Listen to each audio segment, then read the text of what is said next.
The most memorable spacecraft ever to fly, the Saturn V, was a result of JFK's declaration to space. There was a problem, however. The third stage of the rocket wouldn't be sufficient enough in getting a man on the moon. One solution that was tested quite a lot was using nuclear propulsion, as it was a very promising new field of propulsion. There were many groups that aimed at delivering a developed enough and cheap enough nuclear propulsionary system to be used on the Saturn V. So the most prominent groups that developed nuclear propulsion systems were Los Alamos, NERVA, and researchers at the Nevada test site. These groups had many challenges to deal with as nuclear propulsion was very new and very underdeveloped at the time.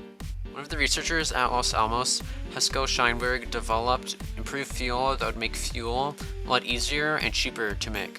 The group at Los Alamos would also develop the most powerful nuclear reactor in 1972. The rocket was called the Phobos 2A Project Rover engine that could produce 4,000 megawatts of thermal power. Saturn V would go on to apply nuclear propulsion for its third stage, as nuclear propulsion would advance enough to be cheap enough and effective enough to propel the rocket to the moon. Although there being many different kinds of propulsion, the most commonly used one is a chemically based propulsionary rocket. Chemical propulsion uses fuel and an oxidizer to convert energy stored in chemical bonds into propellants, which shoot out of the rocket and produce a short thrust. This method of propulsion requires a large amount of fuel to work and a large amount of space to store the fuel. Other faults with chemical propulsion is that they do not have enough power to traverse on their own. They require planetary alignment or launch windows to be able to reach their destination. Another problem with chemical rockets is that they are very similar to a bullet, where they are launched really fast initially, slowly losing speed over time, and they cannot change the trajectory after their initial launch. Now, there are two main kinds of nuclear propulsion. There's nuclear thermal propulsion, which is the result of heat coming off of nuclear fission inside a nuclear reactor. A propellant, like hydrogen, then flows into the reactor, absorbs that heat, and expands through a nozzle, which creates propulsion. The other kind of nuclear propulsion is nuclear electric propulsion, which uses a reactor to generate electricity that then positively charges gas propellants like Zion or Krypton, and then it pushes those ions out through a thruster, and this propels the spacecraft forward. There are a few drawbacks to using nuclear propulsion though.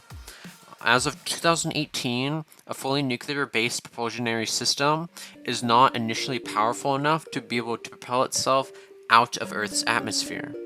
Pros of nuclear propulsion are that it has cheaper fuel, it's more efficient, so it uses less fuel, it takes up a lot less space on the spacecraft, it's faster, it can push more cargo, and it also can help astronauts from being endangered by space radiation.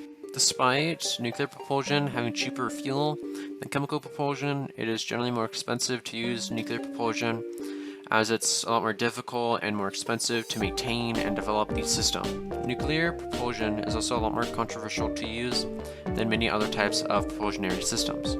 These last two reasons are prominently why NASA doesn't commonly use nuclear propulsion in most of their spacecraft. Nuclear propulsion is definitely a lot better method of propulsion compared to chemical propulsion, as it has so few cons that are a lot less big than all of chemical's problems.